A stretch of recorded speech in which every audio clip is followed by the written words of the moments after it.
অনেক মানুষ মনে করে ট্রেডিং শুরু করতে গেলে লাখ লাখ টাকা দরকার, কিন্তু সত্যিটা হলো ছোট ক্যাপিটাল দিয়েও স্মার্টভাবে ট্রেড করলে ধীরে ধীরে ভালো রেজাল্ট তৈরি করা সম্ভব। সমস্যা টাকা কম হওয়া না, সমস্যা হলো প্ল্যান না থাকা। বেশিরভাগ মানুষ ছোট ক্যাপিটাল নিয়ে বড় প্রফিটের স্বপ্ন দেখে, আর সেই কারণেই কয়েকদিনের মধ্যে পুরো অ্যাকাউন্ট জিরো হয়ে যায়। আজকের এই ভিডিওতে আমরা কথা বলবো স্মল ক্যাপিটাল ট্রেডিং প্ল্যান নিয়ে, এমন একটা লো রিস্ক ইনকাম সিস্টেম যেটা ফলো করলে ছোট টাকা দিয়েও আপনি ডিসিপ্লিনের সাথে ট্রেড করতে পারবেন। ধরুন আপনার কাছে মাত্র 2000 টাকা আছে। অনেকেই ভাববে এত কম টাকা দিয়ে ট্রেড করে কি হবে, কিন্তু এখানেই আসল পার্থক্য তৈরি হয়। একজন স্মার্ট ট্রেডার প্রথমে টাকা বড় করার চিন্তা করে না, সে প্রথমে নিজেকে বড় ট্রেডারে পরিণত করার চেষ্টা করে। কারণ স্কিল থাকলে ছোট ক্যাপিটাল একদিন বড় হবেই, কিন্তু স্কিল ছাড়া বড় ক্যাপিটালও একদিন শেষ হয়ে যাবে। ছোট ক্যাপিটালের সবচেয়ে বড় সুবিধা হলো এখানে আপনার রিস্ক কম থাকে। আপনি ভুল করলে লসও কম হবে, আর এই ছোট ছোট ভুল থেকেই আপনি অভিজ্ঞতা পাবেন।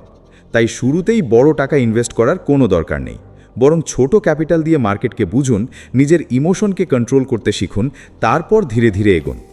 একটা লো রিস্ক ট্রেডিং সিস্টেমের প্রথম নিয়ম হলো একদিনে বড় প্রফিট করার চেষ্টা করবেন না।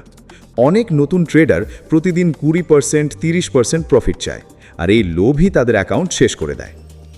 বাস্তবে সফল ট্রেডাররা ছোট ছোট কনসিস্টেন্ট প্রফিটের ওপর ফোকাস করে। প্রতিদিন যদি মাত্র 1 থেকে 2% লাভও করতে পারেন, দীর্ঘ সময়ে সেটাই বড় হয়ে দাঁড়াবে। এখন প্রশ্ন হলো, ছোট ক্যাপিটাল নিয়ে কিভাবে ট্রেড করা উচিত? প্রথমত, কখনো পুরো টাকা এক ট্রেডে ব্যবহার করবেন না। ধরুন আপনার কাছে 2000 টাকা আছে, তাহলে এক ট্রেডে সর্বোচ্চ 200 থেকে 400 টাকার বেশি ব্যবহার করবেন না। কারণ মার্কেট কখন কোন দিকে যাবে সেটা কেউ 100% নিশ্চিতভাবে বলতে পারে না। তাই নিজের ক্যাপিটালকে বাঁচিয়ে রাখা সবচেয়ে গুরুত্বপূর্ণ কাজ। দ্বিতীয় নিয়ম হলো, স্টপ লস অবশ্যই ব্যবহার করতে হবে। অনেকেই ভাবে ছোট ক্যাপিটালে স্টপ লস দিলে লাভ কম হবে, কিন্তু আসলে স্টপ লস আপনাকে বড় ক্ষতি থেকে বাঁচায়। ধরুন আপনি একটা ট্রেডে ঢুকলেন, কিন্তু মার্কেট আপনার বিপরীতে চলে গেল। তখন যদি স্টপ লস না থাকে, তাহলে ছোট লস একসময় বড় লসে পরিণত হবে, আর ছোট ক্যাপিটালে বড় লস মানেই পুরো অ্যাকাউন্ট শেষ। তৃতীয় বিষয় হলো, দিনে বেশি ট্রেড করবেন না। ছোট ক্যাপিটালে ওভার ট্রেডিং সবচেয়ে বড় শত্রু।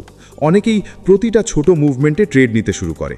এতে ব্রোকারেজ, ইমোশন আর ভুল ডিসিশন সব মিলিয়ে অ্যাকাউন্ট ধীরে ধীরে কমতে থাকে। একজন স্মার্ট ট্রেডার দিনে 1 বা 2 ভালো সেটআপের জন্য অপেক্ষা করে। এখন আসি মাইন্ডসেটের কথায়।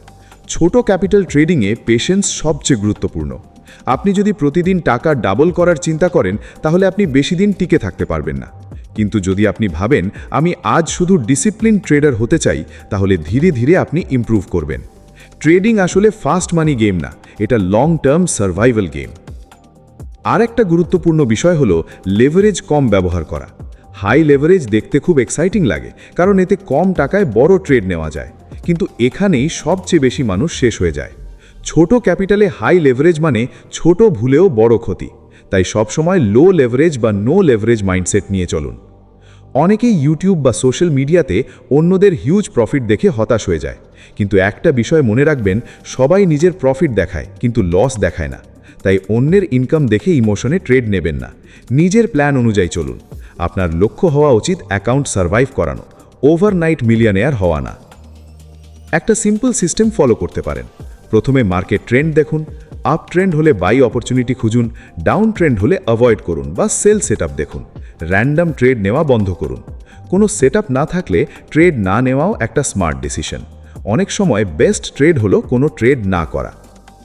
ছোট ক্যাপিটাল দিয়ে ট্রেডিং করার সময় প্রফিট উইথড্র না করে কিছুদিন অ্যাকাউন্টে রাখুন, এতে কম্পাউন্ডিং এফেক্ট কাজ করবে। ধরুন আপনি ধীরে ধীরে কনসিস্টেন্ট প্রফিট করতে পারছেন, তাহলে কয়েক মাস পর আপনার ক্যাপিটাল নিজে থেকেই বড় হতে শুরু করবে। এটাই স্মার্ট গ্রোথ। সবশেষে একটা কথা মনে রাখবেন, স্মল ক্যাপিটাল কোনো দুর্বলতা না, বরং এটা শেখার সবচেয়ে সেফ স্টেজ।